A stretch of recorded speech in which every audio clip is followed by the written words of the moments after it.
Madam Chair, we are now live. We'll open the meeting and adjourn it.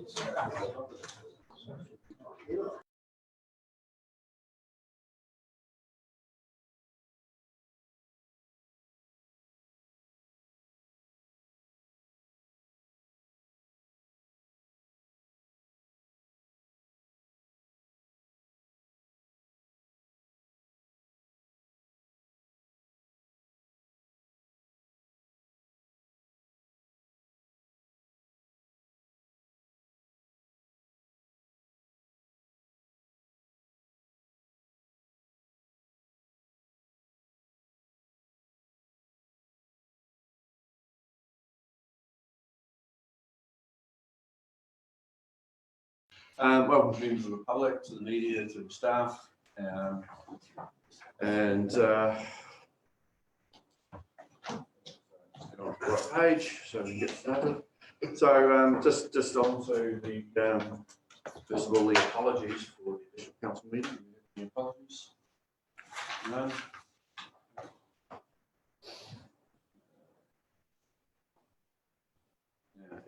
Any declarations of interest? Okay, we'll move on to confirmation of previous meeting minutes. 3.1 on page 6.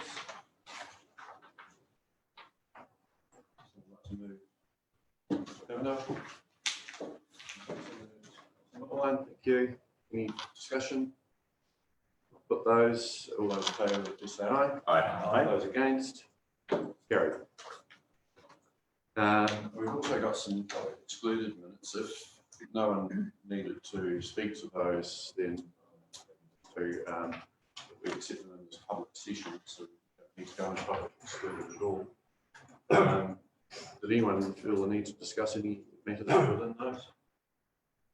Right, so okay, would someone like to move that we accept those minutes which are on page 102? Thank you.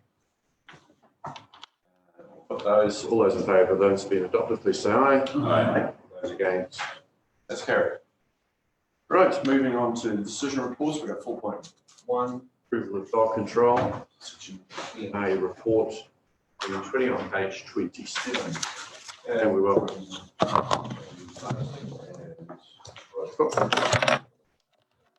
Over to you. Thank you very much. Unfortunately, Tristan, the author of the report, is away on leave, taking a well-earned break after playing quite a key part in the Ohio fire response. So we have Andrew Bardsley here, who will present the report on behalf of Tristan. Through the chair, obviously the report covers the year from 1st of July to 30th of June and covers all dog matters for the Waitaki district. Happy to answer any questions or queries that the councillors have in regards to the.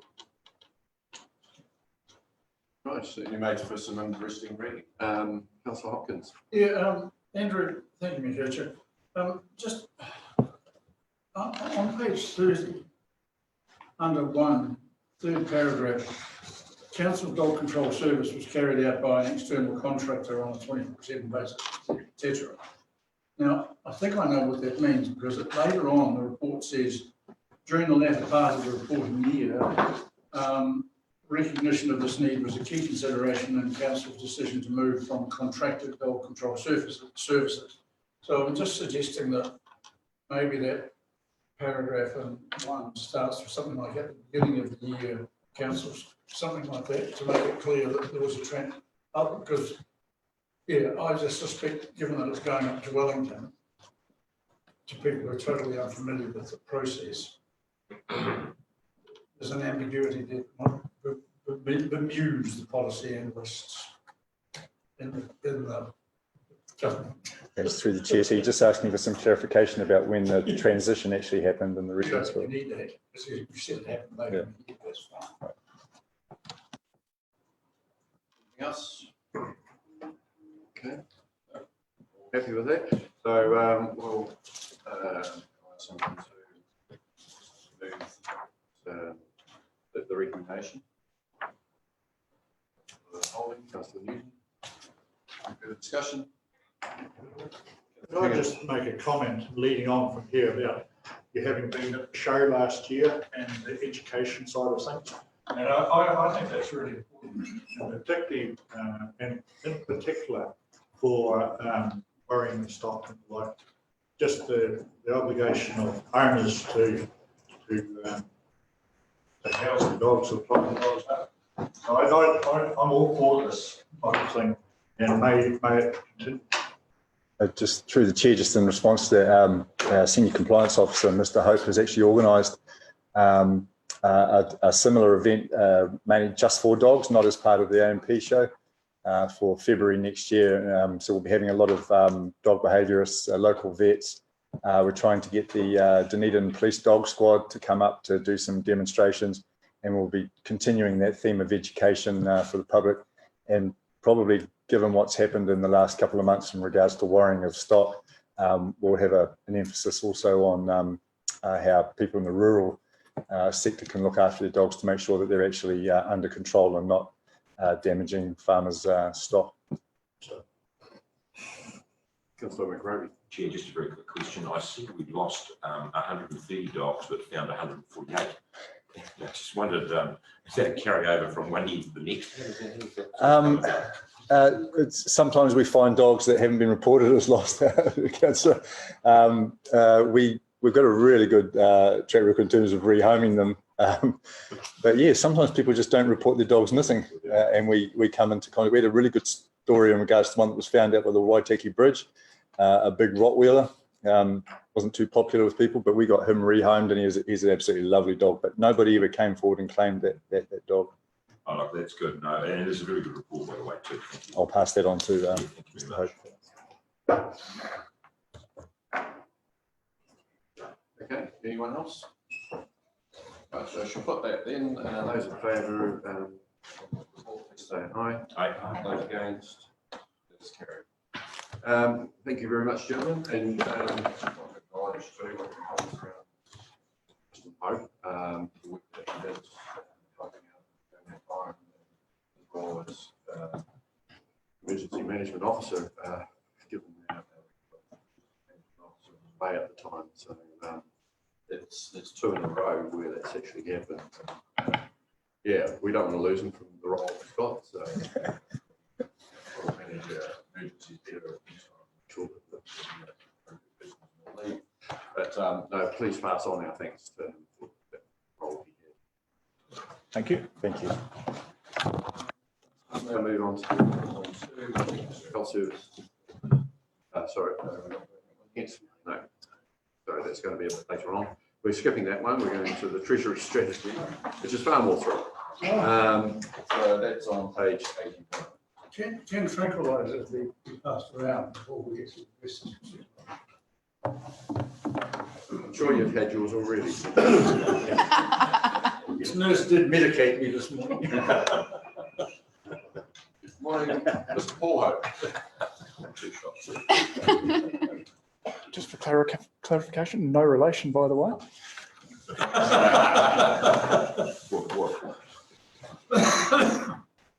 Good morning. So this is it's in the format of the previous Treasury strategies, and it's something that we'll work on with the Treasury advisors over the coming period to make sure that it is meeting council's needs. We've very much gone from a focus on investing funds to how to minimise the borrowing costs and maximise any returns on surplus funds that we have available. So that's why it is in a two-part resolution. With the second part, just to make it very clear that council has given authority for us to undertake some borrowing with the local government funding agency over the next couple of weeks, and that should address our funding needs for the balance of the year. So the information is all there, and happy to answer any questions. Questions first of all, Councillor McRory. Thank you, Chair. A quick question. We're paying, of the 15, we're paying 12 million back to BNZ. Yep. We have a surplus of 3 out of the borrowing from LGNZ. Yep. Is it going to be sufficient to carry us forward to the end of June next year? Given, but I know we've got other monies coming in June, but it sounds quite tight. I mean, that's our this is probably about the worst time of year in terms of cash flow. Start to get the funds coming in from NCTA and some other Crown funding coming in over the next couple of months. So that should address that need. So that's our best estimate. We'll still have a small facility with the Bank of New Zealand that we can use if there's a short-term funding shortfall over that period. Yeah, I mean, it is striking the balance between having the funds sitting around and having to pay for them, and then essentially we can reinvest them at about the same rate, but we'd rather sort of manage it pretty tightly rather than say go for $20 million and have quite a significant balance of funds sitting around. So. Okay, that's fine. Thank you. Did I read it right that we're keeping the BNZ facility, so the $15 million available to us, or just a smaller amount of it? We're yet to go through exactly what we need with the BNZ, so it'll be a similar facility but with a lower amount, a lower drawdown limit, because there is a cost to having that facility available. Yeah, so I was just making sure that for expense. Yep. So we'll minimise that cost where we can. Councillor Wolseley. Yeah, thank you, Mayor Kircher. Yeah, just following up from Kelly's question, Paul, you do state in the report here on page 83, but the cost of holding them is minimal, holding the BZ finance options open. But then going down, further down, you show the, on page number 84, list of expenses there, and expenditure on external loan facilities, 2020-21, $240,000. So that's just the expenses for the loan facilities. How much of that is BNZ? How much of it is Bancorp? The new well, essentially, that's the interest rate cost. So that was the expected interest cost across both facilities. Whereas if we have the facility available but not used, so essentially a line fee, that is a smaller amount. It's certainly doesn't make a much of that budgeted amount. All right, thank you. Councillor Hopkins. Yeah, so just to be clear, what you're going to have with the BNZ is an emergency, or maybe in particular circumstances, which you outlined in 83, you'll have a facility available. But you are saying as well, in practice, little or no use is likely to be made of this. So although you might say that am I right in assuming you might say we've got to deal with the BNZ, that means we borrow up to 5 or 10 million, but we don't actually think we'll go to the well much, if ever, at all. Is that what you just said? That's certainly the intent at the moment, because there is still a pricing margin between the LGFA and the BNZ, so we'd much rather have the funding come through for the LGFA. Yeah. Now, just a couple of other questions. Paul, one of the things I'm trying to work out, you were talking about how we now need to borrow, and this goes back to page 82. And yes, unexpected impacts of COVID, that makes sense. Unbudgeted works relating to the removal of mould, and yet in a report to the PAR committee today, there's a loan, internal loan raised to cover that. And in addition, works undertaken to complete the Hanmac water pipeline. These were budgeted things, funded. How can they possibly have created a situation where we need to borrow, given that they were, we worked out how to fund them and from what sources at the time? Yeah, those were certainly planned and planned to be debt funded. Probably the bigger change as to why we're borrowing externally is the decisions to extend both the term and the amount of the funding we've made available to the 3 community entities that we provide funding to. So that's North Otago Irrigation, Kuro Duntroon, and to the Observatory Village. Right. So when we did the initial plans, they would have been repaying principal at this time, and we would have been using that principal to fund our expenditure. But as they're positive investments, both in terms of return and community outcomes, that's staying in the community, and we're having to borrow externally rather than rely on our own funds. Maybe we're not making, I'm posing a question through you to see, do you think it's possible we're not telling the community clearly enough that extending our loans and borrowing a bit from the LGFA is still a win for the resident and ratepayer because there's a margin in our favour? We can make it clearer. I thought it was reasonably clear in a couple of the LGFA reports that that was the main reason why we were changing the borrowing, and that there was quite a margin that would be achieved between our cost of funds and the funding we were providing to those three organisations. If I can add to that, there's numerous times where in my various discussions on radio, I raise the topic, and it is a point that I do make regularly. So yeah, there'll be people that don't get that or don't hear that message, but yeah, we definitely make something of it because it is an important factor. May I just ask one final, Paul, just very quickly, on page 85, the graph showing projected out the cash flows is showing that the graph shows about a million in repayments in March next year. And yet, if I'm looking at the repayment schedule underneath that, it's actually 2.2 million roughly. 1 million from Whitestone. Oh, sorry, well, yeah, was the, no, that's right. Sorry, forgive me. Yeah, that's a different, not an interest repayment. But the other 708 will be an interest repayment, won't it, in March next year? So is the graph. Well, I mean, that's the factors that were allowed for when the graph was developed. I mean, it's also allowing for the outflows and the overall inflows and outflows that we have. Councillor Wolseley?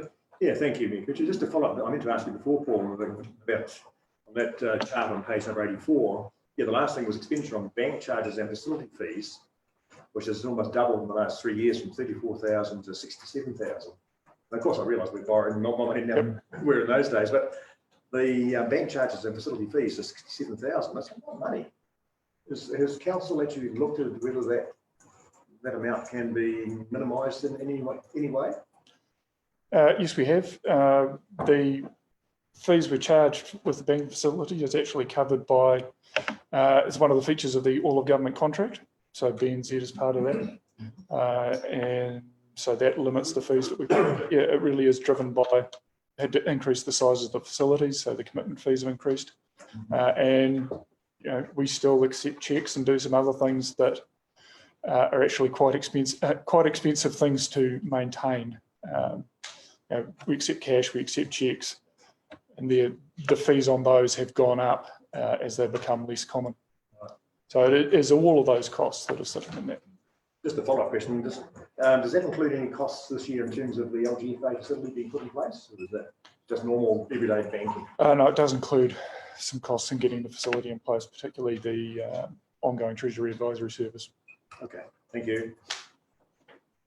Okay. No other questions? Someone like to move the recommendations? Councillor Wolseley, Councillor Mead. Any further discussion on that? With that, those in favour say aye. Aye. Those against? That is carried. Thank you very much.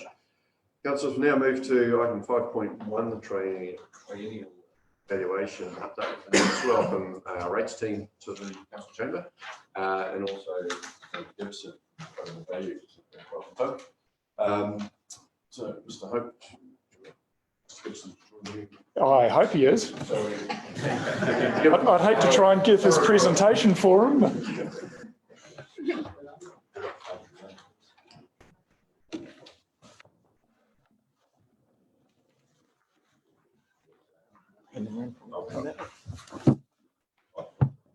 Oh, just what I've always wanted.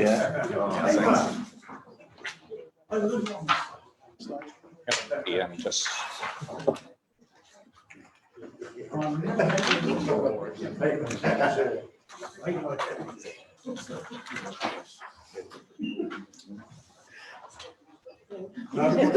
Sorry, squeeze that better, don't mumble. right. So welcome, Tim. Thank you. I'm not sure if I'll make a very short introduction, and get Tim to sit down so he's not awkwardly standing there for a couple of minutes. Yeah, so as covered in the memo and contained in the agenda, the triennial revaluation is one of the key features of the contract we have with Quotable Value, who is Council's valuation service provider. Noted, we moved the revaluation to prior to the long-term plan a couple of revals ago to try and get an understanding of the changing values, the potential impact and rates, and then make some accommodation in the long-term plan where possible. And Quotable Value were very helpful in making that change. It makes them a bit busier in this year because it does moved a bit of their work around. A number of other councils asked to do this at the same time, perform the valuation through this pretty challenging year, and now here to present the overall results of it. So over to you, Tim. Awesome. Thanks, Paul. Mayor, councillors. Yeah, so as Paul said, every 3 years we undertake the revaluation of the district. So I'd like to think it's a good news story, so we'll kick in it anyway. Where do we point this thing? There we go. Cool. Wherever you pointed it worked. Yeah, so the Rating Valuations Act, the Rating Valuations is assessed under the legislation of the Rating Valuations Act and rules. So what that means is over the 3 year periods, all building consents issued through Waitaki District Council are inspected and updated. So that's everything from a garage, new house, dairy shed, whatever it may be, as well as owner inquiries, subdivisions, a new DPs deposited on a property, dividing into 2 to 10 different assessments. It's looked at as well and updated. So it's to get as accurate as possible database for your rating purposes. When it comes to the revaluation, we do a detailed market analysis of what's going on in the Waitaki district at the moment, and it's, as you all be aware, it's a very varied district from Oamaru, large rural base, Marama, influence of tourists net up in Marama. We've got individual valuation worksheets for the business properties, the farming properties, and roadside inspections are undertaken by the valuers for a lot of the urban residential, or your main centres. And we're currently in audit of the values at the moment. So over the 3 years, over the 3 weeks, Lynn's has the data, and they review it, statistically line it up what's happening out there for sales, and suggest amendments or ask questions why various properties are doing something a bit different, and so we've got to satisfy the auditors before the values get approved, and that's likely to be on the 31st of October.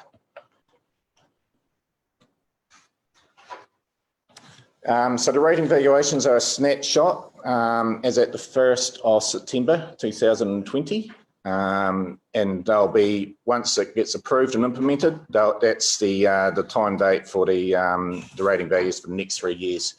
And as I mentioned before, any alteration to a property over the next 3 years gets looked at, valued, but dated 1st of September 2020. So we just keep that uniform date just for your rating purposes. Rating values do not include plant and chattels. And we always say the community and the market sets the levels at the revaluation period, and we're just interpreting what the market's doing, the new values that come out. Into the interesting stuff, the overall results on a high level. So the rural sector, minimal movement there. There's pockets where dairies come back, pastorals come back. Forestry is performing well, and that's a nationwide trend, as well as pastoral properties that could be deemed to be forestry use. residential is the big movement within Waitaki district, and lifestyle is always sort of doubling up on that. One thing of interest there is your mining properties. There's 9 mining properties, but one big one of Macrae's. And that's why that's showing a large increase in value there, because of the extended life of the mine. And the output from the mine, it's sort of influencing the value, as well as the excess land around it for the pastoral side. So it looks a bit strange having quite a high percentage, but it's just based on that one assessment. The other properties, that's like your churches and halls, and utilities are irrigation rating units, your water assessments, those sort of things. It's the same data, just showing it in a graph form. Shows it a bit better. What's other? Other is like your halls, your churches, it sort of don't fall into any category as such.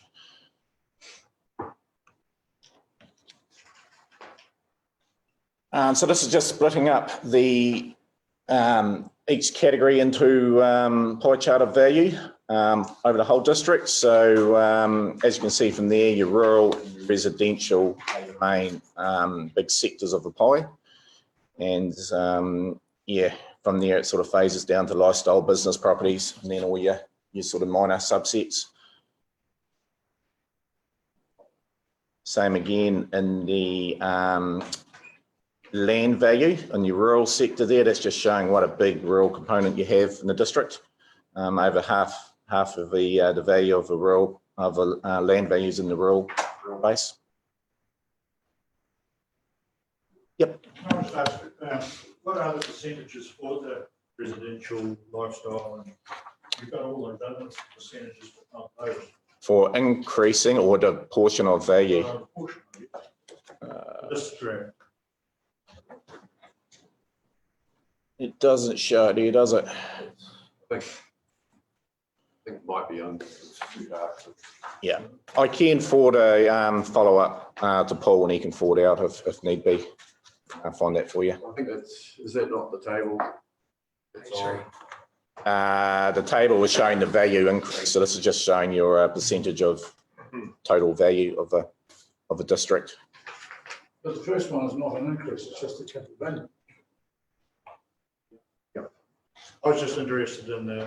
If you go back one more.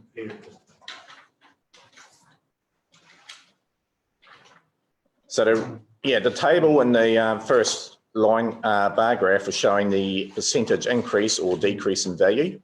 And the pie chart was showing the overall percentage of value of the whole district. The rural, for instance, in the capital value makes up 33.8% of the total value. It's how the values are divided within the district.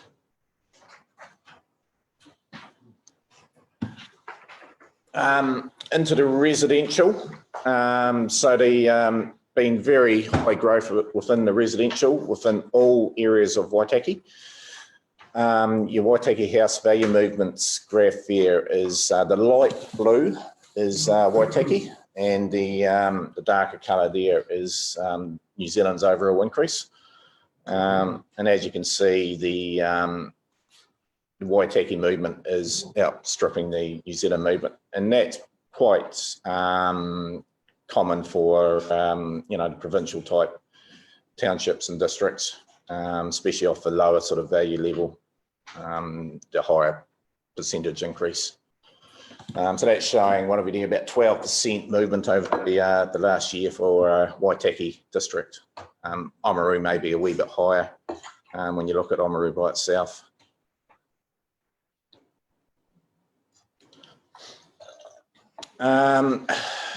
Yeah, so when we started the revaluation project, we were a wee bit concerned about the COVID impact, how that was going to play out on the market, and it hasn't. The residential markets just continued to grow and grow. So a lot of that has been driven by the low interest rates. Is a good residential rental market in Oamaru. So good rental growth there. So it's quite attractive for an investment, residential investment as well. What we've seen is the higher percentage is shown on your lower valued properties. So your top end market's still going strong, but it's your low end stuff that's been really driven in the high percentage growth. The question on that point. Yep. Is that driven by investors buying rental houses or by first home buyers? Both. So yeah, those low interest rates, so we got 2.5%, I think it is now. Yeah. You know, it's almost a lot cheaper to buy than to rent. The pressure that is on the rental market. If you can get in your foot in the door in your first home, KiwiSaver and the rest of it, it's quite an attractive option. So a lot of that's been driven there. Thank you. Yeah, we're saying there too, there's not much stock, and that's quite a common theme right throughout New Zealand. There's not much in the way of listings out there in the on the residential market. Low interest rates and still domestic sort of tourism as well. People, you know, not national trips, obviously, getting around and seeing the country.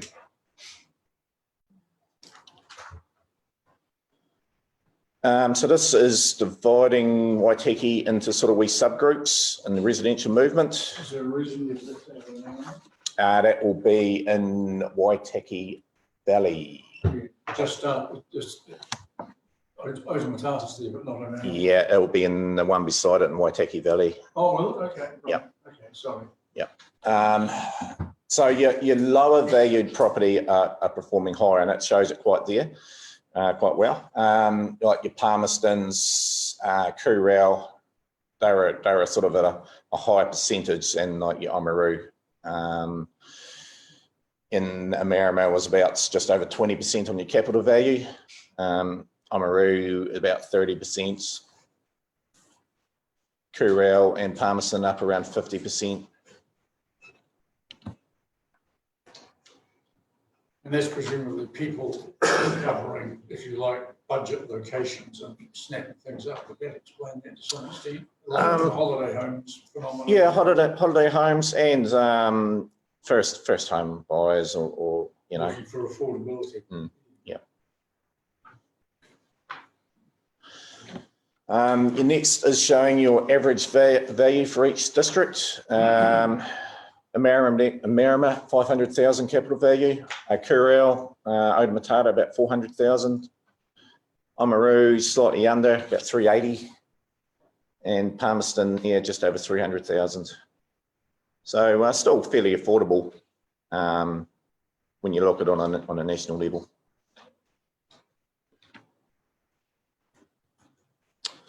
The rural sector, limited growth out there at the moment. Negative growth in the dairy sales that we're seeing. So dairy values had to come back. I will apologise here. My work colleague, who is a rural valuer, was meant to attend, but personal reasons he couldn't. So if there's any rural questions, I'll see what I can do. But overall, there was limited sales out there. So we had to rely a lot on the sales that had occurred, plans of water and land plans, regional council plans. So there's a lot more restrictions there on the compliance, and that's putting a lot of pressure on the rural sector. Reliance on listings as well, what's happening around for sale. So yeah, we just got to spread the net on how we're obtaining your data. We also send out questionnaires to property owners asking any changes to the property, stock units, irrigation, you know, land irrigated type of irrigation. So they are all factored into the new values as well. So for Kurau Duntroon expansion, there was a wee bit of infrastructure upgrades there for a few farms, so they were updated.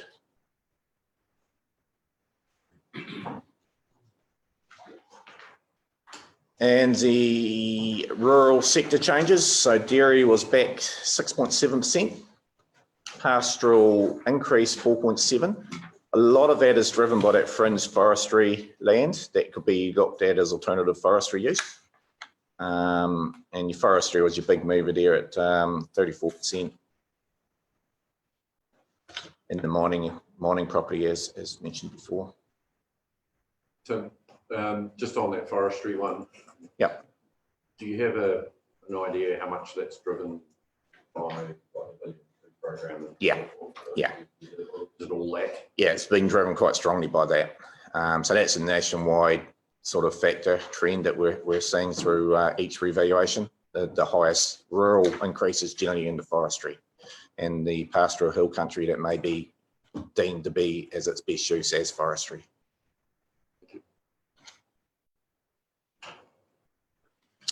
Pastoral, which is, if you like, traditional farming, Mm-hmm. that's in the black, the red, arable and dairy. Yeah. Both Yeah. have retreated in that. Yeah. A lot of that would have been driven by the higher hill country values Right. that were increased.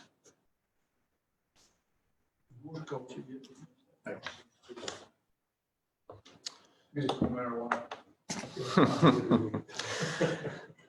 The lifestyle market, very strong, especially around the western sort of area of Waitaki. Good demand out there. A lot of subdivision occurring down to 2 hectares, and quite a bit of growth even over last year's values. So you know, we've had to be quite focused on trying to be right up to the date of the revaluation, that being 1st of September, just up to that market level.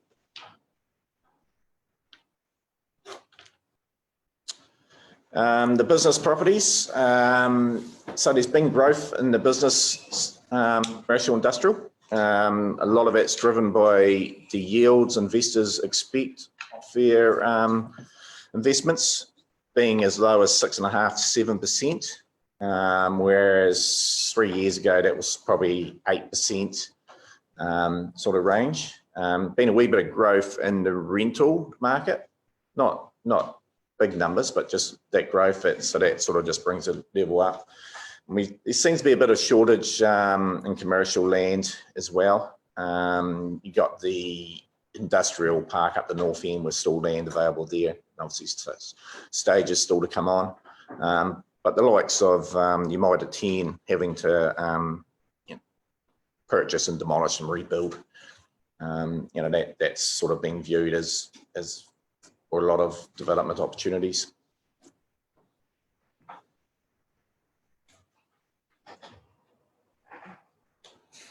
It's just showing you overall movements. There's a couple of big movements here. East Otago, I looked into that last night when I saw that graph, and yeah, that's only representing 3 properties, and one had quite a big movement, so that's sort of an anomaly.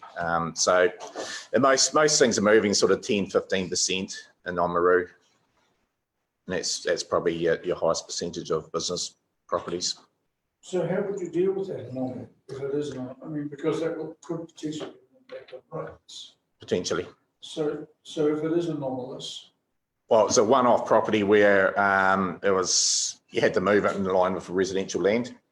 So it's coming off a low value base. So it went from like 20,000 up to 50,000 on the land. And that's just showing you overall value growth of the district over the last 3 revaluations. So we're at now 9, almost 10 billion, whereas 2014 it was 7.5.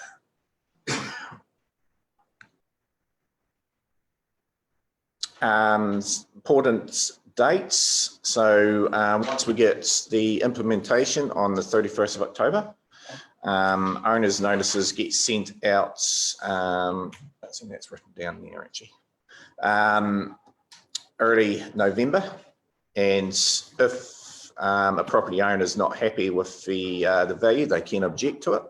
And in the new year, we will inspect the property and update the value according, or review the property, review the value, review the data, and if the values need to change, we change it. or, you know, if we're happy with relation market data, we'll leave it as it is, advise the owner.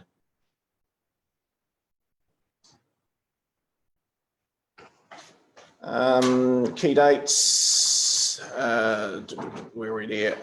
22nd of December is the objection period closing. Owner's notices posted 28th of October. And used for rating purposes come the 1st of July 2021.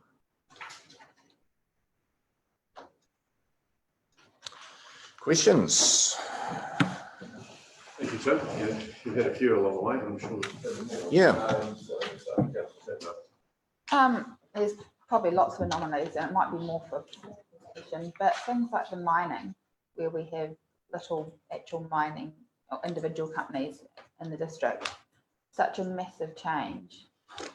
Do you see that also changing into a massive change in rates? Because obviously the percentage wise, they're going to be well above.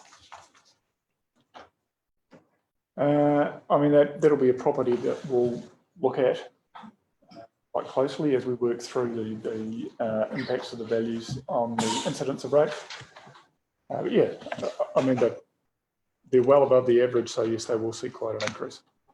I'm guessing essentially with some of the rural properties being somewhat down and residents being up quite substantially, that it will be tipping in the direction of residential paying a bigger portion of the rate.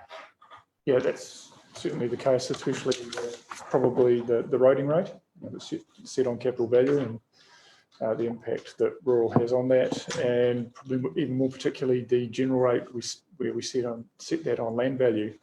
And if you saw the change there, so yeah, there will be quite a potential movement from properties onto residential. I think yeah, it's really important to acknowledge, you know, how these how rates change. It doesn't change how much we get when people see the rates go up. You know, so the values have gone up 45% from 3 years ago, and suddenly you start paying 45% more rates. It really just depends on exactly you know, how we divide that cake up, that pie up, and if you've got an average overall increase in value, then your rates won't change much at all. If you've got a lower than average increase, you may pay less rates, and if you've got a high, you may pay slightly more, but the overall pie doesn't change. That does change when we do our annual plans.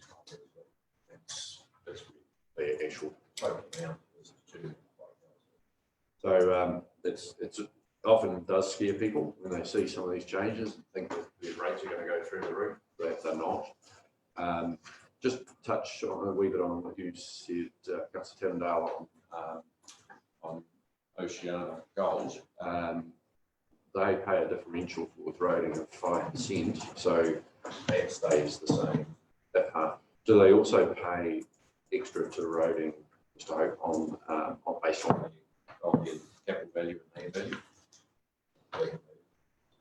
value? No, they'll only pay those the general rate, so the services and but yeah, you're correct that they are capped in terms of the roading rate impact on, but that will have, but the other two they'll certainly see an increase there. So they will pay more for those other people who pay less.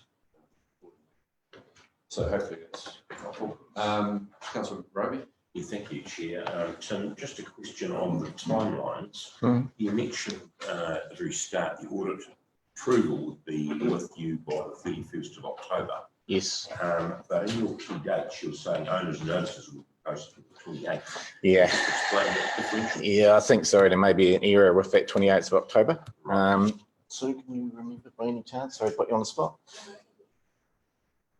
Yeah, it's after that. Yes, correct. Okay. Yeah. Yeah, no, it's definitely after approval. So that gives them 1 month to object. I think it's 6 weeks under the Rating Valuations Act. So that brings it up to about 22nd of December. Thank you. Councillor Wolstead. Yeah, thank you, Nick. Two both questions have been asked by my two colleagues, but just to follow up, just like when you explained about the increase in rates, but just looking at the percentages is the changes must tip, if the overall pot doesn't change much, it must tip the balance within the pot as to what's paid by each sector. So it's been an interesting discussion to work our way through. And then, Yeah, so that's what Mr. Hope says, yeah, where where that falls. yes, We looked at, so we have a good understanding. But yeah, I mean, overall, there are pretty good increases generally across the board, though they're not even, so that's changed the incidence rates. So I mean, there are a couple of important sort of insulating factors for particularly for residential properties. You know, that we do use fixed charges for the targeted rates, so for water, sewer, the UAGC, the ward services charge. You know, and that makes up a significant portion of most residential ratepayers, and then using both some charges by ward and others by district. It's really only the district rates where your rates sit across the district that you'll see the big change from one to the other. So, like for the Oamaru ward, the ward services rate, it's still only for Oamaru, where it's predominantly you're going to see that residential rate, so it's probably not much of a movement there. You are going to see it in the roading rate and the district services and the general rate. But again, they're probably about 30% of most residential rates, particularly in Oamaru, and pretty similar down in Palmerston, even in Marama. So that will limit the impact of the revaluation change. thank you, Paul. Yeah. Just there, I do have one question, thank you, you mentioned about roadside inspections, of that was check and review. Yeah. How many actual inspections do you, physical inspections of properties do you, Well, carry out? We do the physical inspections of the building consent that changes over the 3 years. When you say physical by from desk space, not going to the property. Physical isn't like a building consent will be physically inspected with the alteration. Yep. The revaluation process, we will do our initial market analysis of where the sales and where we're likely increase. We'll put across that increase, and then it's checking off on site. So it's a lot of roadside. You're looking at your property, it may say 350,000, and you can see it's been double glazed, new roof. So that's when you increase the value. It's more sort of 400, 450 bracket. So, and like vice versa, if you come across property, deferred maintenance issues, it sticks out that, the value's too high, so you pull it back. So that's what we're getting at is on-site inspections. Thank you. If someone renews the kitchen, hasn't they? Yeah, that's we get inquiries from owners as well, and also when a property sells, if it sells outside our expected parameters, that's a trigger that there's work being taken out on the property, and we update the value if it were retrospective of the sale. But otherwise, people can go and update their kitchen, and you're not going to know. No, and whatever. It's not going to affect value, because people do get concerned that they try and look after their place and paying for it. The reality is no, it's not. It's still important to look after your property. Yeah, I just noticed in relation to the dairy sector, the drop of 6.7%, and given the experience over the COVID-19 lockdown, where dairy, beef and fruit in particular really came to the rescue of the New Zealand economy in terms of exports. What's your expectation in relation to the next review and potential realisation of the value of those industries? That's a difficult question to answer. 2 reasons. I'm an urban valuer, but there's a lot of pressure on the market with nitrate loading, various plans, water and land management plans. So there's a lot of pressure there. So where that goes over the next 3 years, it'll be interesting to see. But you're right saying it's been the backbone of the industry of New Zealand and Waitaki, as you rightly said. So, but yeah, it's just that continued pressure of environmental issues and policies and plans. That's probably causing the main uncertainty on the market at the moment. Councillor Hopkins. Yeah, thank you for the presentation. A couple of things. Am I right? I know that audit is a contestable service. Is QV the only people who can do it? Are QV the only people who can do this? No, there is one other firm that specialises in the rating valuations. Right. So we could check out and see who offers us the best deal next 3 years from now. When the tender's finished, correct? Yeah. And are any of these publicly available? I mean, will any of these documents that you've shared with us be publicly available? Yeah, that's at the moment it's still under audit, so that can still. The reason I'm asking is just because I think for that second one to be really honest and valuable to everyone, those negative results for dairy and arable should be shown. And what you're showing is everything that's gone up. This is on your page 3, but nothing that's gone down. It will be shown, but it was probably such a minute change that it's not. Well, not if it's 8.6 for land value and 6 point something for capital, what you're showing on page 8. Arable's gone down 4.3 and 5.4, and dairy 6.7 and 8.9. And not insignificant negative movements. Yeah, look, I mean, we'll work with quotable value to, so it'll be information will not only be available through them, but I think we'll put it on our website as well, so that people can go out and really check out what's ever available. Just one other very quick question. Is the other, if it's halls and churches, is that increase of 12%, would that be partly because of churches moving into private hands, being deconsecrated and becoming residential and increasing value? That will be driven mostly by the underlying land value. So if you got residential land going up 50%, if the church, even though it's designated, it's got an underlying residential zone. And it's also be going up because of a cost of building. So that a lot of those properties are valued on a cost-less depreciation. So maybe have an economic life of 100 years. Yeah, so that cost is increasing. That's reflected in the value improvements for capital value increasing. But if it's an official church, it's not rated for those elements where capital value and land value apply anyway. No. If it's deconsecrated, then it's basically it goes to normal rating. So go to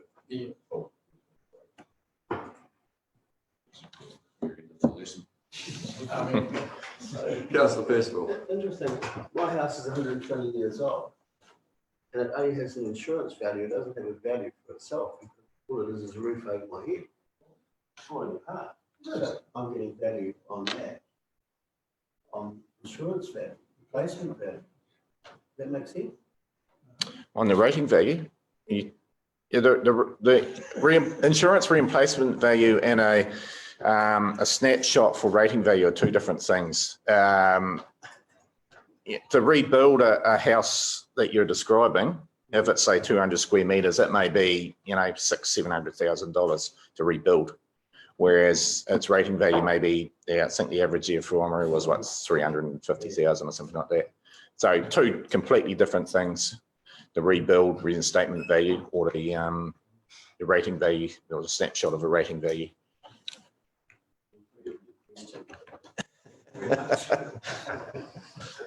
Someone will still pay for the same roof, guys, so there is a market.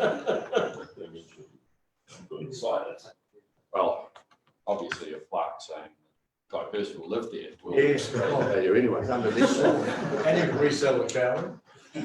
Councillor Milway. Just more observation and a question kind of thing.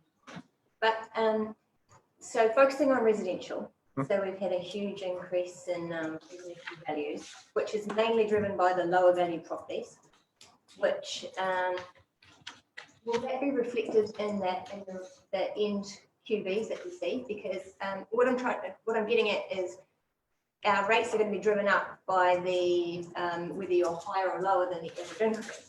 And so if it's the lower end properties that are going to see the hugest, like some of them, lots have got RVs at 180,000, 200,000 out there. Yeah. They're obviously going to be coming up to Correct. 300,000. Correct. Which is an insane increase, which will hugely affect the rates of people that are first home buyers and retirees now.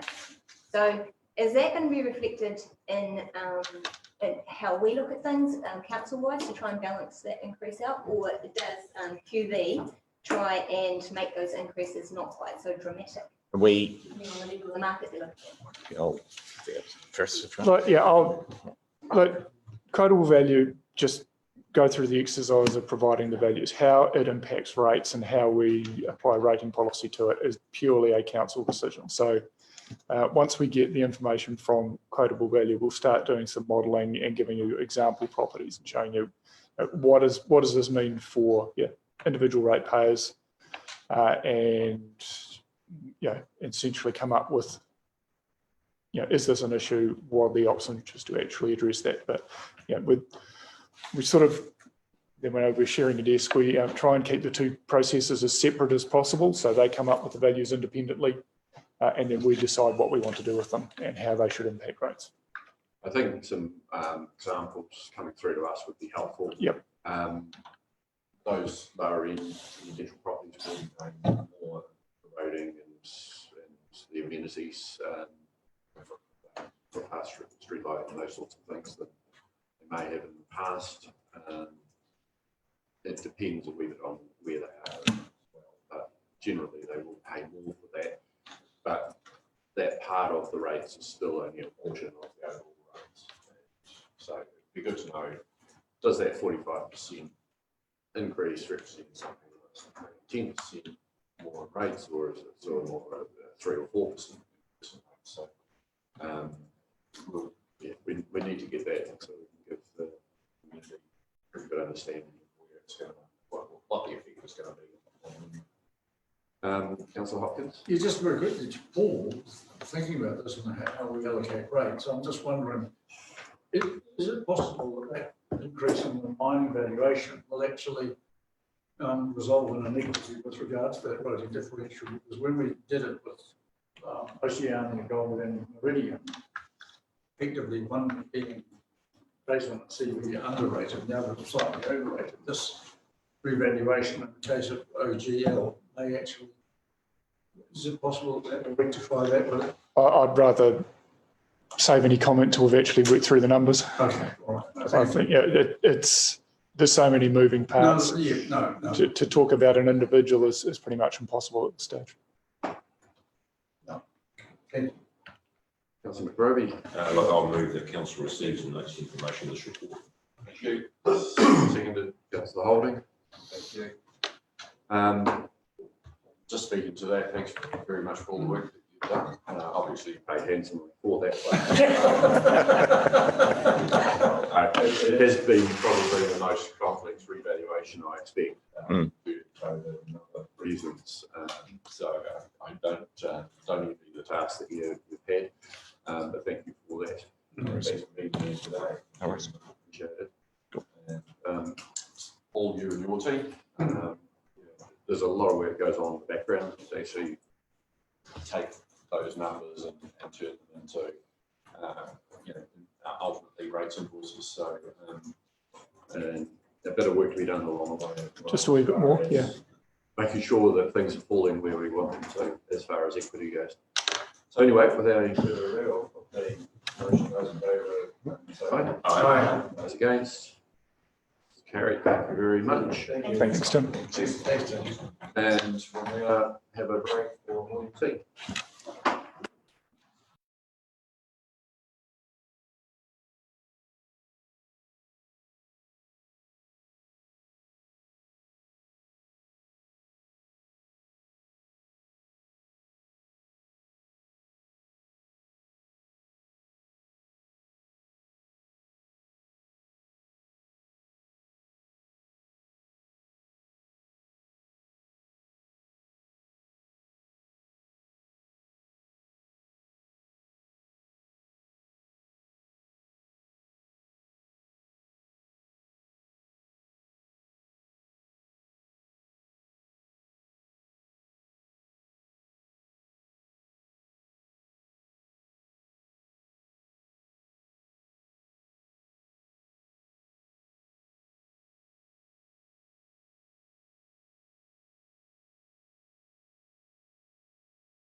Okay, welcome back everyone. So we now move on to agenda item 4, just welcome to the chamber, Brown and Cook. Talk about the how we might best calculate them and spend specs here, how we might spend them. So you're welcome, gentlemen, and the floor is yours. Good morning. I'd take the opportunity to introduce the paper. As you'll see, the author is Sherilyn Byron, and unfortunately she's on leave. So Hamish Burrell will be talking to the paper, and I'll do the introduction. Now, it appears, looking back through the notes and the minutes that were approved this morning, that there's been a reasonable discussion around financial contributions, and it seems to be very much a process that we are stepping through. The purpose of this paper is to seek approval for the percentages payable on the subdivisions, and does not attempt to address the second resolution, which is around the transparency of the bandings that was in the minutes this morning. That will be addressed through a guidance document later on. The other thing I would like to note is that it appears that the art of planning and the science of maths don't necessarily fit particularly well together, and that the paper in the body of the text talks about a slight increase, and the conclusion actually refers to a decrease. And my mathematics confirm that it's a slight increase in the paper, so I apologise for that inaccuracy. So, Hamish, over to you. I think members will be very well aware of the content and the subject matter. What we have done there is to basically set a figure for the financial contribution payable on 5% the market value in urban areas, 2.5% for rural areas, and 7.5% for business areas, as being a reasonable sort of compromise there, which both achieves the objectives of the council in terms of funding recreational facilities, but also is a reasonably transparent path forward for applicants as well. And just coming back to the need for more certainty for applicants, we brought this paper back, I guess, as soon as we could to try and provide something so that we can get that guidance out which people need. So look, I'm happy to answer any questions, and we have Van der Speck here as well, who's perhaps able to elaborate a little bit more on that other dimension, not just the how we charge people, but also where some of that funding goes to. So thank you. I'll just start off just by saying it was really difficult to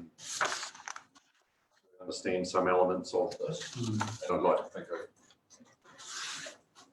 I would understand things if they were in a general sense, but yeah, whether some examples would have helped, I'm not too sure, but it was certainly difficult to really see what was meant by some of the things. So we'll see how questions go, whether they so councillors questions. Councillor Wolseley. Yeah, thank you, Nick. Yeah, thank you, Roger. I spent quite a bit of time on this and trying to follow it. To me, it's not set out very clearly at all. And I've got quite a few questions really. I don't want to take up a lot of time here, but just in your on page number 90, table number 1, rural residential is based in the 1, 2, 3, third box down, based on $3,750 flat fee per lot. I assume that should have been the original 750, but not 3,750. It's just a straight error. But trying to work out the figures, estimates per annum, 93. I couldn't get to that. Table 2, the estimated difference down there, I couldn't see where these figures came from either. And then go to the next page, the second paragraph, the recommended options is accepted. The net result of 707,297 would be an overall increase of 106,000. loss of 169 in residential township, increase in rural residential of 130. Yeah. Overall, an increase in the areas of urban areas 75 and increase in 182 in rural areas. That just doesn't make sense. And because once again, it's actually a decrease, I think, in urban areas. Yeah. So I just wasted a lot of time around circles just trying to make sense of paper. But as Nick Kirchner once said. Well, let me try and provide some clarification there.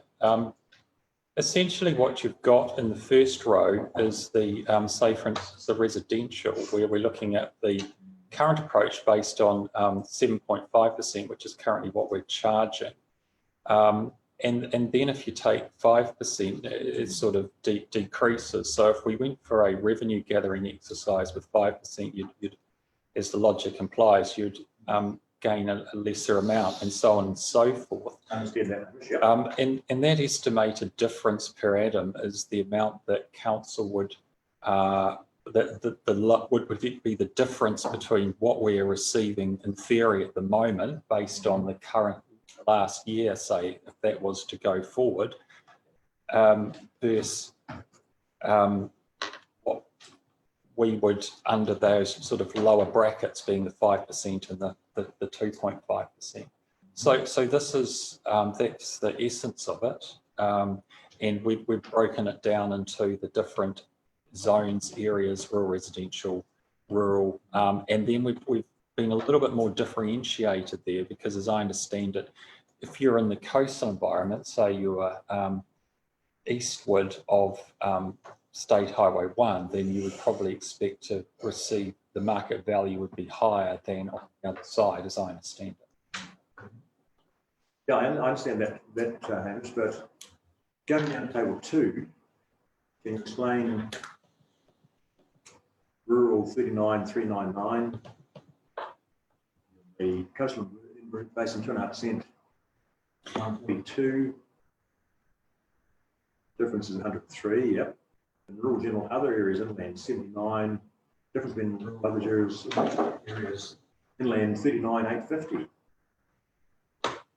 So what we're getting with the rural zone is obviously the current approach being 750 per lot. You're getting around about 40,000, and what the table suggests is that if we were to go for a coastal environmental site section of 2.5%, then you would expect to get 142,000. That's by way of example. So there is a difference, obviously, between, essentially you would receive more money under this scenario based on a 2.5% of market value, rather than the 750 that we're currently charging applicants. But if on those figures there was a loss of 169,000 on township and residential, a gain of 93 on rural residential, still 76,000 down, and down again 103, 39.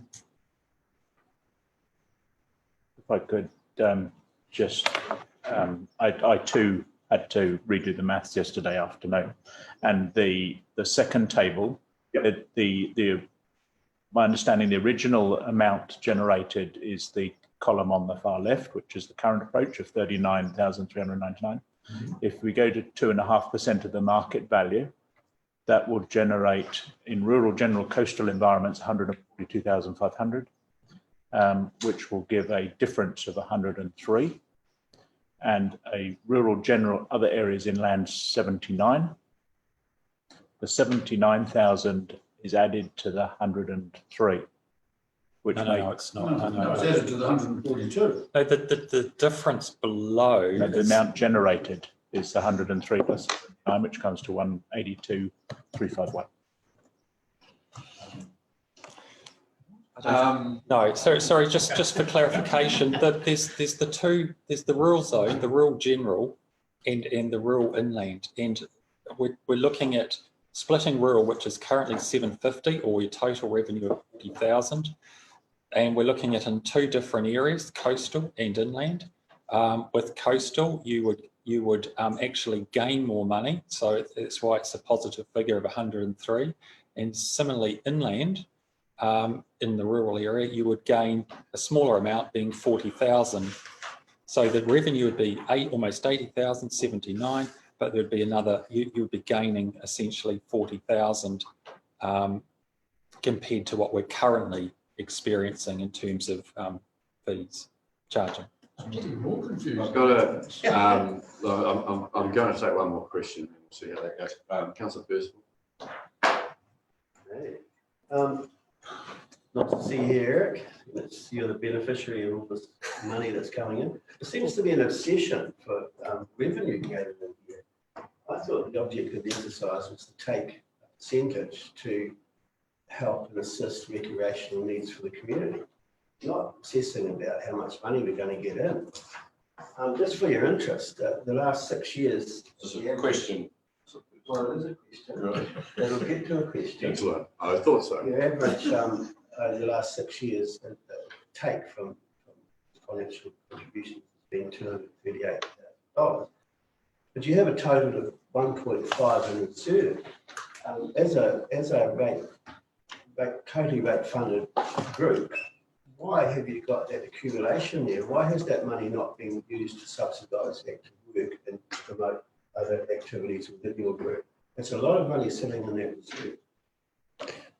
I guess we haven't got the spreadsheet in front of us at the moment as far as the use of those funds over time. Off the top of my head, I think the current amount that is unallocated is only about 300,000. When you take into account the projects that council is currently included in future years. Sorry, I don't understand. So if we had the table in front of us, it would be a bit easier to explain, but the council in its long-term plan has already allocated funds out of that fund towards certain projects such as the Great Rides, the bike parks were put in at Currell and Palmerston and other associated projects. So the amount unallocated, to my recollection, is about 300,000 that currently is unallocated. The funds can't be used to subsidise other activities. The funds are to be used for increasing recreation provision for new infrastructure, new assets. So it can't be used to subsidise rate as such when it comes to maintenance. What it can be used is to make a contribution towards the capital costs of new infrastructure, which means that council doesn't have to loan fund that infrastructure. The Act does say enhance. Enhance, which is new, yeah, and improve the service levels above the current situation. So it's a pretty wide scope. Well, it's improved. It's not for maintenance or continuation of the same service. Thank you.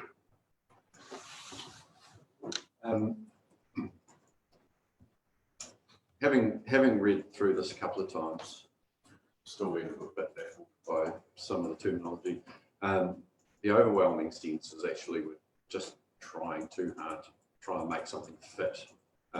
We had an original problem out which we were trying to solve, and one of those was something that I don't think any councillors were aware of, that we were seriously under funding from the rural subdivisions any contribution towards recreation, where they were paying potentially less than a tenth of a residential section. So that definitely needs to be addressed. There were some other issues and so forth, which valuers and so on obviously have raised, which have some validity. But what we seem to have done is just created more inequities. To say someone on one side of a road should be paying something substantially more than someone on the other side of the road, to me, it just doesn't seem to be the way that we should be doing this. We do already have that in some respects with our rating policy, where lines are drawn along roads, but to exacerbate that with this policy, I think it's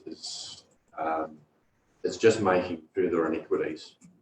If you're using the main highway as a delineation between what's coastal, where actually it might be something that's quite far from the coast, through to what the rest of rural is, it doesn't speak fairness to me. The other problem is, you know, is that accusation around, you know, just trying to make as much as we can out of it. Yes, we've got things in our long-term plan. Yes, we want to do more and so on, but what we're getting, I'm sure, what we received this last year from financial contributions will be quite in excess of what we've budgeted to get in our long-term plan. There's a lot more activity going on. There's a lot, the price of land in sections has gone up. We are getting more. This didn't benefit from the normal process of going through an agenda meeting first. So, you know, it's been, we came out in the agenda, it's the first any of us have seen the detail in it. And without being critical of the report, it still doesn't give the clarity that we're wanting. My personal preference would be to actually, again, to let this lie on the table so that we can work with you a little bit more on how better to fix the couple of problems without creating what I think is creating quite a few more with the as we're trying to you know, manhandle this thing into something where it just doesn't fit very well. So happy to hear feedback from councillors. I know we've already sort of put this off one time, but I don't think we're going to do ourselves any favours if we implement something which even we have trouble understanding. Councillor Hopkins and Councillor Mayor Kircher, I have a comment, but also based on what you've said, which I totally endorse, I'm happy to move that this report lies on the table. If anyone wishes to second it, because I think you're right. We need to work through it further. Councillor Towndale, we do second it. And I would just flag to officers.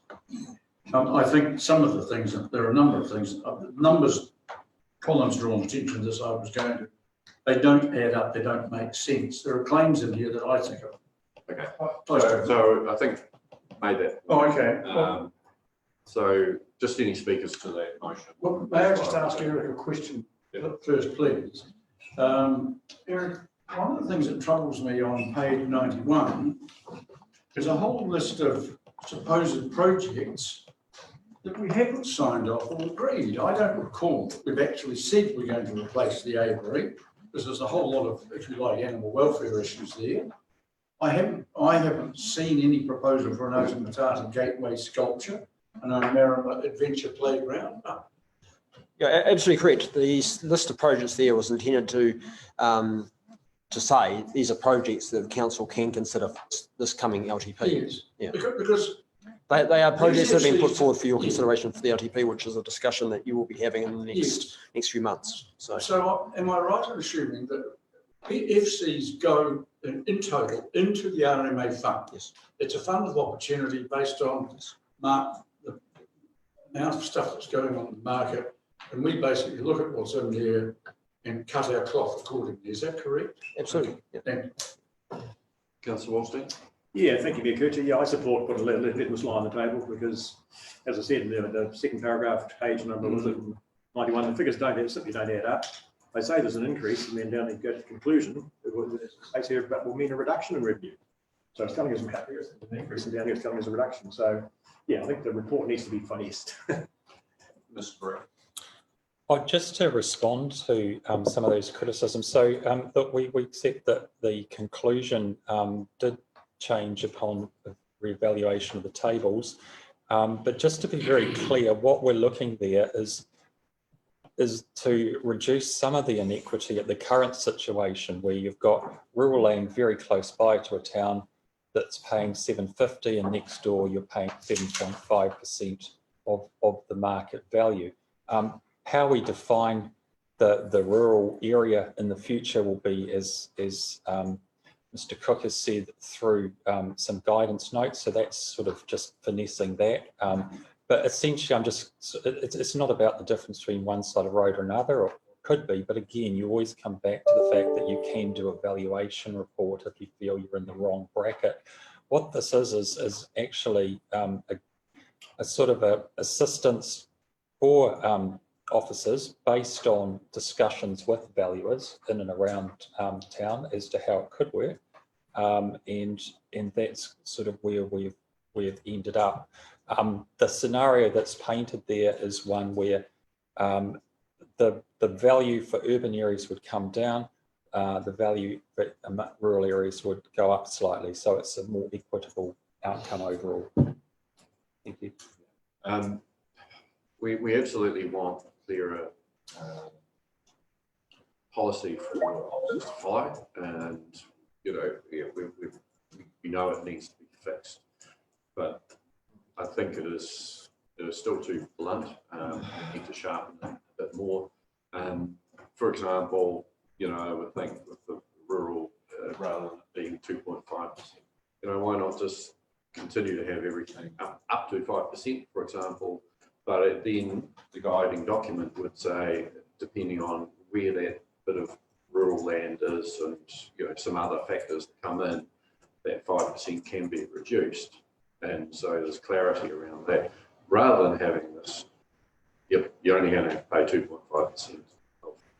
And I still don't actually understand, is that the total land value? Is it part of? So it is getting clarity. You know, we want to make sure that we've got policy which gives you as much clarity as developers who are going to end up having to pay this. And it is about being fair and recognising actually that there's a lot more subdivision going on. Property prices are a lot more. People have to pay more in development contributions than they, you know, used to pay 10 years ago when this policy was the main funding mechanism. So we just need to look at all of those things and say what's going to be the fairest way of dealing with this. So if there's no other speakers, and we've got a motion that's on the table, and certainly welcome working with officers to try and fine tune this a little more.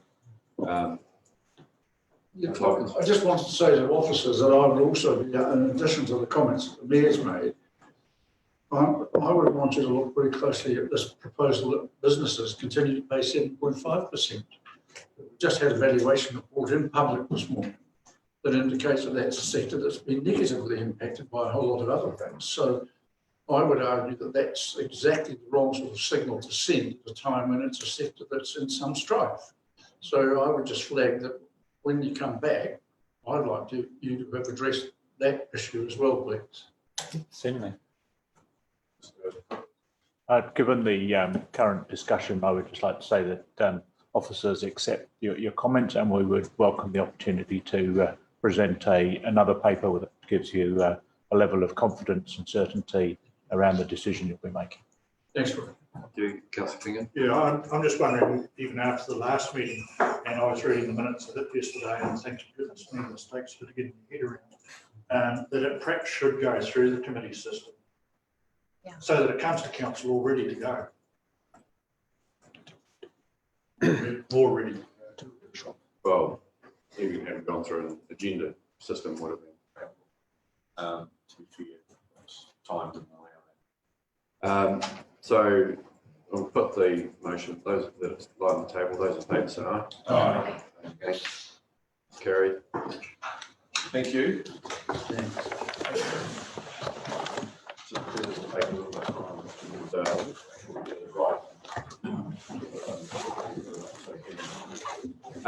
Councillors, now move to 4.5.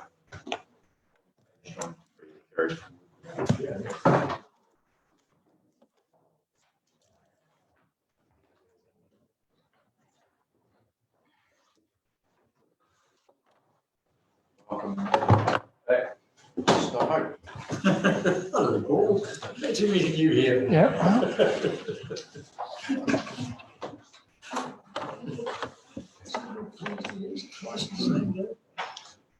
At least twice, John. He's an ex of PAR committee to come. When you're ready, Mr. Hunt. Yeah, so this is another take two. Hopefully a bit more successful than the last one. Yeah, so the council did consider the draft carry forward report and requested some further information. We have reformatted the table to cut down on some of the information that was in it and provide some additional commentary on the items. I was just waiting for some reinforcements to arrive, and here he is. So just, Councillor, we should. It's Lord Bulldozer. Just sitting out there talking. I'm not going to be Kent Hunter. Big enough and ugly enough to look after yourself. This guy harassing the officers. Okay. No, we won't go. Carry on. So we've gone through, provided some additional commentary on the items, trying to make it clear where there are essentially an item that's carrying on, the items that are well underway. So it was essentially part funding that was being carried forward, and really others that are underway, yet to be started, but are pretty much committed to. So hopefully this has provided the information you need. Myself, Mr. Jorgensen and Mr. Wells are now here to provide any additional information you need about the projects listed. So open to questions. Councillor Wallstein. Yeah, thank you, Paul. I'll kick off the first question. Start the ball rolling. Page number 95, it mentions financial considerations. Listing projects attached totals 13.4 million. Of this, 734,000 is considered funders, mainly NZTA. Balance to be funded from accumulated reserves, internal loans. Given our borrowing this morning from the like we have the LGFA, is there enough money in the system to make up the 12.75 million required to carry out projects? Yes. Yes. I mean, this was allowed for when the projections were done. Was it okay? And yeah, it is over quite a time period. Right. As we've talked about in a number of previous meetings, we tend to budget for projects in a single year, even if they'll take multiple years to actually be undertaken. I checked your assurances, Paul, the money's there. Yeah. Councillor McGrovey. Quick one for me, just on the two large items, the OHAL for upgrade. It's being laid on the table for perhaps obvious reasons, but should be taken right off this project rather than left on there. That's the first question. The second question is relating to the Oamaru new reservoir. That 3.5 million, if memory serves me right, was the same amount that we showed in a previous report about a month and a half ago. I would have thought that would have been finished or close to being reduced, that amount now. So is that correct? No, sorry, we didn't go through and recast the numbers because we thought that would create another additional level of confusion when we were considering the report. So we basically just brought the carried forward numbers forward and just provided additional explanation. We didn't go through a recast or anything. Okay, so you're asking us today to approve a carry forward of 3.398 million, irrespective of where they are. Yeah, it's essentially that was the carry forward is effective at 1 July. Yeah. Yes, I know. That's why I'm asking the question, because it's now almost at the end of October. Yeah. So these numbers would have changed substantially. Yep. So anyway, just make that point. Just, I guess, clarification on that project. We're reduced to make it's currently at. It should be finished pretty much by Christmas. Yeah, so we still have to give staff the permission to carry forward those funds from the 30th of June. And yeah, this is where some traffic lighting in future will be good, because there's projects that are underway like that or significantly underway like that project. There's others that can start it, and there's always the opportunity to look at those and say, well, actually, are they the priority still for us, as opposed to something which is halfway through. It's pretty hard to say, well, we won't carry that one. So, in the future, that would be a good addition. Yeah, it is, we've got. Councillor Hopkins. Well, sorry, can we just address the OHAL issue? There were two questions there, I think. Yeah, so it is still the intention to do a drinking water upgrade at OHAL. So we'll still need provision for funding for that. It's just not progressing just right at this very minute. Yeah. Councillor Hopkins. Well, sorry, I've got a couple of other questions, but just at the moment, because I was going to raise the same matter. Surely, given what has happened, it should come off the table from now, because there are other much more pressing issues at the village to address in the next 12 to 24 months. And that can simply be set aside for consideration in 12 or 24 months' time. I mean, surely, as of this moment, events have trumped the plans. Would you not accept that? So as far as the carry forward report goes, I think council still should show that it's intending to do a water upgrade at OHAL. This is just simply a budget line that's going to be funded from loan. The council hasn't yet made a decision on what the upgrade is going to be, and that is going to happen at some stage in the future. So it still requires an upgrade. This isn't physical dollars just at the moment. It is a loan amount, and it's just signalling that council's intention is to still complete the upgrade. If you took that loan amount away, took the paper budget line away, then essentially you're signalling to the community that that project's now off the table. And I'm not sure that's the right approach. It's still going to need an upgrade to the water supply. Now, okay, I guess we can consider that when we vote on it, but may I ask a couple of other questions? Are there things here, I'm just looking, for instance, at the preventive maintenance for the drill hall, which is 120,000 or more, it's about nearly 130,000 all up, with the weather tightness and the 96,000. We haven't, none of that has started, is that correct? No, there have been urgent maintenance works at the drill hall. Urgent maintenance? Yes, which is what this is for. I'm just posing the question is, shouldn't we be looking at whether any capital significant expenditure of that quantum is warranted before we actually sign off on it as a carry forward? My understanding is most of this work's been done. It was urgent works. Mill drill, mould removal and the repaint, I think it's just been completed. So what you're saying is it's needed, okay. Yeah. Just through, with your consent, very quickly, perhaps the Paul in the first instance, this is a much smaller amount, but the library unspent training and travel budgets, well, I would imagine they're not going to be spent now. Couldn't they just be allocated to other library expenditure and used as a very modest rates offset? Yes, you could. Okay, thank you. And finally, again, I'm not seeking to change the quantums, but looking at the ED stuff on the last page, 99, we've got 30,000 for grants, 21 or 22 for events, and 100,000 for strategic development. Maybe if we just took that total quantum or significant part thereof and reconsidered it as part of the LTP, would that also be possible? I mean, do we have to actually allocate monies to those particular categories and those quantums?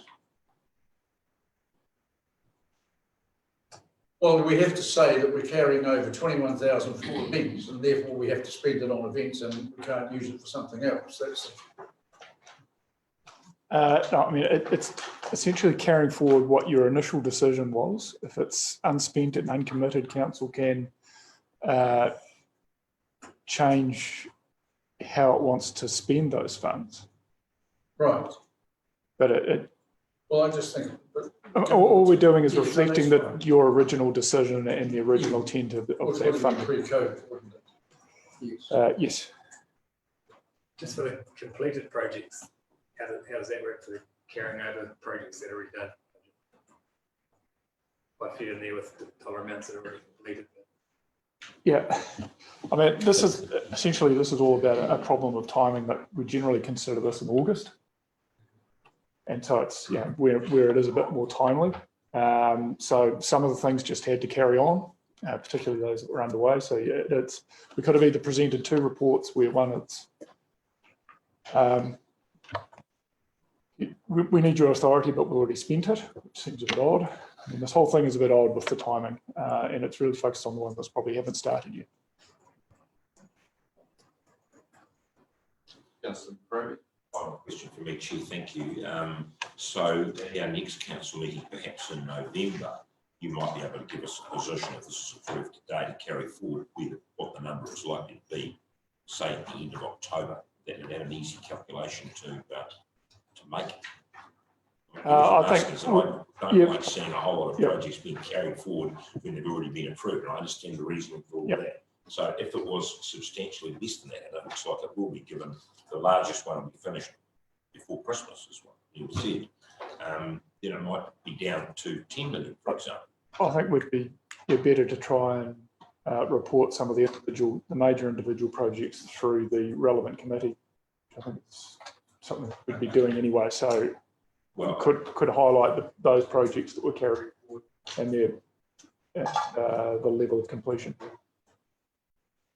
I'm just trying to compare, Chair, through you, I'm just trying to compare 13.398 now, which is at the end of June. So the number isn't at the end of June.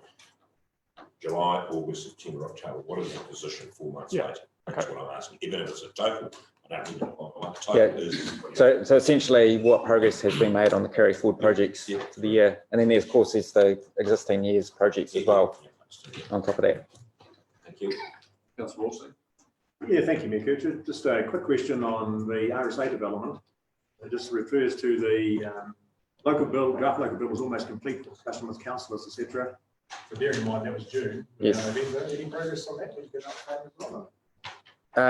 Normally we would update that through the relevant committee, but just as an aside, yes, the RSA work is progressing, and Mrs. Julius is working on that, the private members bill as we speak. That is progressing relatively well. And the Noki deal is by June 2021. Is that still the timeline you're working towards? Hopefully. Hopefully. Yeah. Thank you.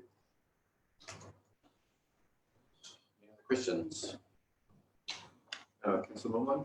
Just a quick one on page 96, the 7th Street tree lighting. I'm just wondering, perhaps that might include fairy lights. Like your style. Well, it doesn't at this stage. That's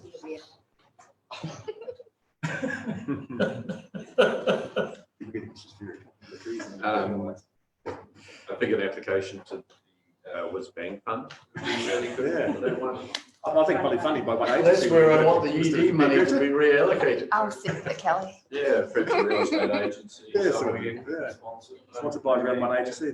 Councillor Hopkins. Yeah, Mayor Kircher, I'd like to move, if you will allow, I'd like to move the recommendation with a couple of changes. That we approve the projects listed in Appendix 1 for carry forward in action in 2021, except that the unspent library training and travel budget be reallocated to item 263, the RFID budget, to remove the need for loan funding, and that the council consider allocation of economic grants funds as part of its LTP. We have a second.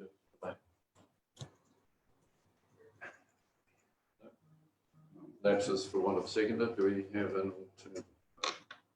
alternate? I'll move it as it sits in front of us. Seconded. Lady. Thank you. And just speaking to that, I think you've got to be really careful to just pull out a few little things like with timing, things like training budgets. There may be plans in place, what might even be spent up till now. So I think just making grabs at things is not the best way to go about it.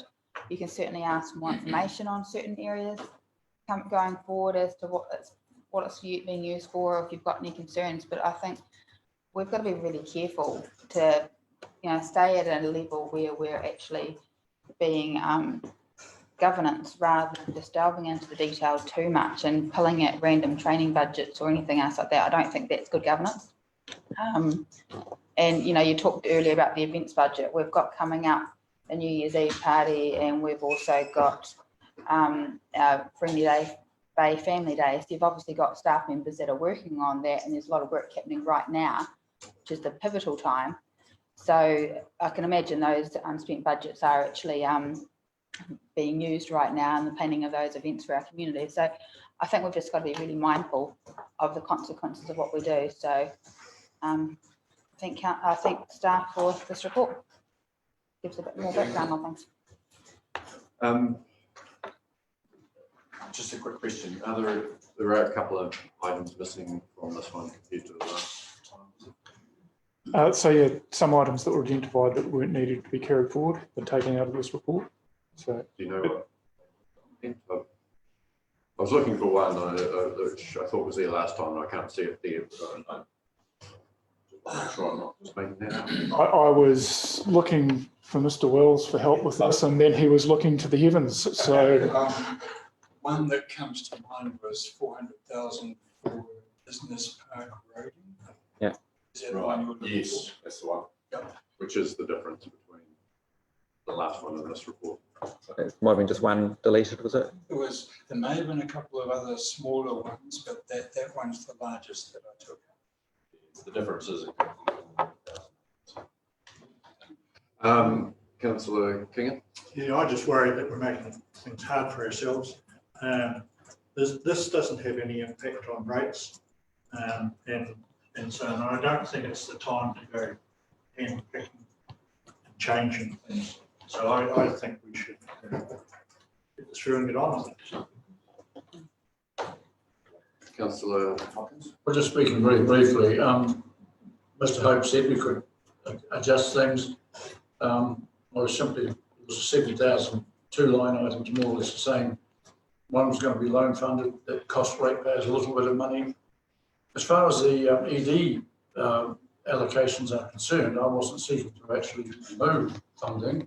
I just thought there's a quantum of 150,000 there that we could actually reallocate based on LTP considerations. But if people don't want to do that, that's fine. And given that my resolution lacks for want of a second, that's you and my colleagues. I think there's a timing matter as well, where potentially we can look at those things still during this year, during that LTP build up. Makes it sound exciting, doesn't it? So, you know, certainly, probably, you know, a number of those things we'll be able to look at again and say, well, are they the priority or not? And we want to make sure that we do achieve as much as possible of the work program this current year. And trying to do too much is, you know, does continue to trip us up from time to time. Councillor Taverneau. Yeah, just echoing what you're saying. I think some of those discussions are best to be had in the long-term plan discussions and understanding the full consequences of them rather than just taking portions of it in the discussion today. Thank you. So I'm going to put the motion that is carried forward. So those in favour, please say aye. Aye. Those against? Carried. That leaves us just with one item left, which is Waitaki District Health Services and grants on the board, and possible to be here until 11:45. So is the intention just to carry on, just go straight to the Audit Risk Committee, and we carry on with this live stream. It's actually a separate live stream, so you could join us and back to it. Check to our person. I think probably if we start we'll work out which is the best way to come back to it, whether it's part of it carries on from the Performance Audit Risk Committee live stream or start this one again. It's probably connected to the Zoom link. Point of order, Mayor Chair, I would have thought that we would have publicly advertised when the the power committee meeting's public session was to commence. So if we were going to do anything now, I would have thought the only thing we could do is look at the public excluded portion of that committee meeting. Was it advertised for 1 o'clock? Yes. Originally, was approximated that the live stream would start at 1:45 from the public, but the power meeting on the website starts at 1. So you could do it at 1. Just need to recap what we're going to do here. Okay, right, well, we're going to draw this one to a close and Adjourn. we're going to adjourn, yes. The live stream will come to a close, and if we can reactivate that, it's 11:45, so 45 minutes, we'll do that. In the meantime, get on with any public excluded matters if it's essentially possible. So apologies for being so efficient and getting through things quite so quickly. Not a bad problem. Thank you very much to everyone who has joined us on the live stream and the public media staff. Thank you very much. So for your participation so far. We'll be back at 11:45. Thank you.